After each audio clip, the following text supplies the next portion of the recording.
अशोक खरातच्या मागे मोठी मंडळी आहेत, सरकार आहे, मुख्यमंत्री आहे, 40 आमदार आहेत. थोडक्यात सरकार अशोक खरातच्या मागे असं म्हणतात.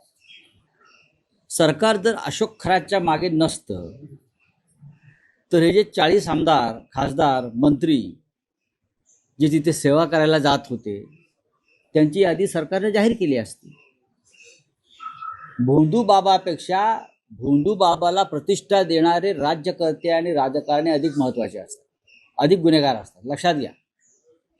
भोंदू बाबा तर आहेच, पण त्या भोंदू बाबाच्या चरणाशी जाऊन सेवा करणारे जे आहेत, विधी करणारे जे आहेत, त्या राज्यकर्त्यांना अधिक अपराधी मानायला पाहिजे. त्याच्यामुळे अशा सगळ्यांची यादी जाहीर व्हायला पाहिजे. तुम्ही इतर गुन्ह्यामध्ये सहआरोपींची नावं देता ना, पोलीस देतात ना.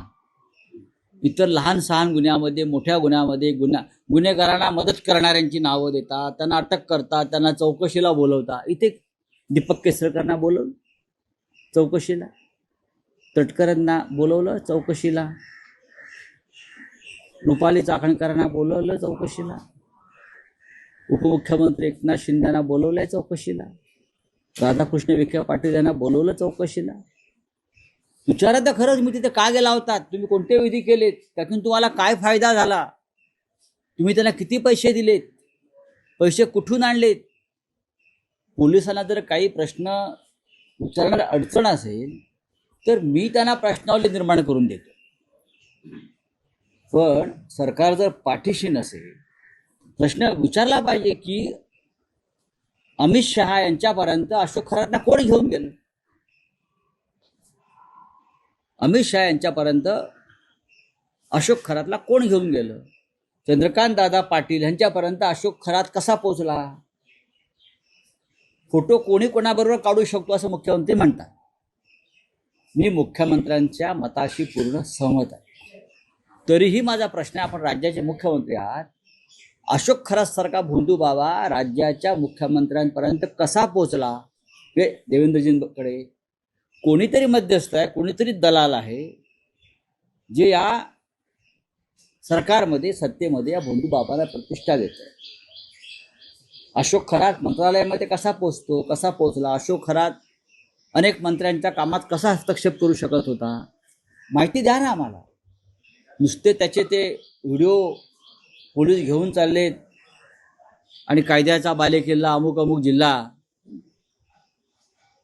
हा तपास फक्त एका व्यक्तीपुरता मर्यादित नसून महाराष्ट्राच्या प्रतिष्ठेशी संदर्भात.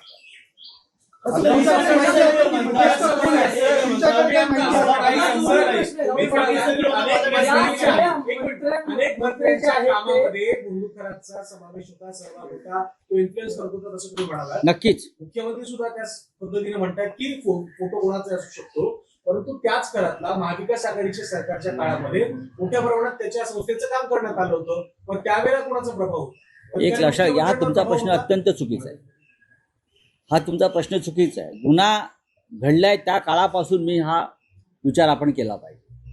गुन्हा कधी घडलेत हे साधारण 1 वर्षभरातले हे गुन्हेगारीचं स्वरूप आहे. 1 वर्षभरात, बरोबर आहे. आता गवत कोणी लावलं, पाणी कोणी दिलं, हे काय प्रश्न नाही आहेत ना. पाणी कोणी दिलं, गवत कोणी लावलं, फुलझाडं कोणी लावली. मुळात असं आहे, तिथे अशा प्रकारे जाऊन गेल्या 2 वर्षामध्ये कोणते मंत्री, कोणते आमदार, कोणते खासदार त्या बुवावादीला प्रतिष्ठा देत होते. महाविकास आघाडीच्या काळामध्ये काय झालं काय नाही या संदर्भात उघड आहे. तुम्ही पाणी दिलं असं म्हणताय, ठीक आहे, तुम्ही बातमी दिली आहे पाणी दिलं. पाणी देणं हा गुन्हा आहे का.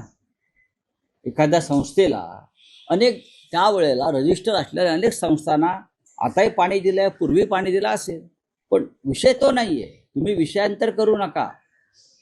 माझा प्रश्न आणि माझे उत्तर अत्यंत शार्प आहेत त्या बाबतीत.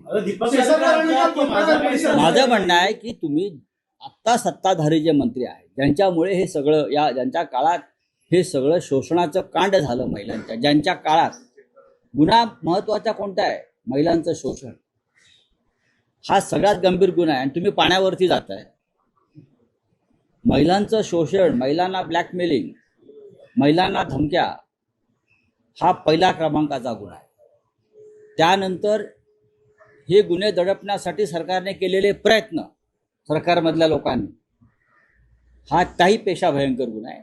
चर्चा याच्यावरच व्हायला हवी. महाराष्ट्रातील ताज्या बातम्यांसाठी बघत रहा टाइम्स टुडे 18 न्यूज. सोबतच शेअर करा, सबस्क्राईब करा आणि बेल आयकॉन प्रेस करा.